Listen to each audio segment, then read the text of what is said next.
వారణాసి నిన్న టైటిల్ అంటే నిన్నో మొన్నో టైటిల్ అయితే అంటే టైటిల్ అనౌన్స్ చేశారు. అప్పుడు ఒక అప్డేట్ కూడా ఇచ్చారు. నాకైతే చాలా హ్యాపీగా ఉంది. రాజమౌళి ఎంత తొందరగా అప్డేట్స్ ఇస్తున్నాడు. కొంచెం డౌట్‌గా కూడా ఉంది. అప్డేట్ ఏందంటే ఇంతవరకు మనం 3 మాత్రమే కీ రోల్స్ అనుకున్నాం. ఒకటి 'మహేష్ బాబు', ఇంకొకటి 'పృథ్వీ', ఇంకొకటి ఏందంటే 'ప్రియాంక చోప్రా'.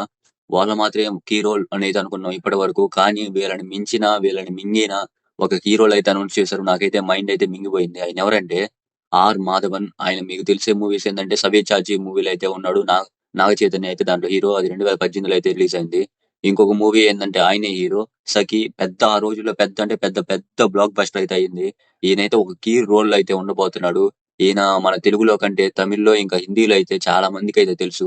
ఎందుకంటే 'త్రీ ఇడియట్స్' మూవీలో కూడా ఈయనైతే ఉన్నాడు.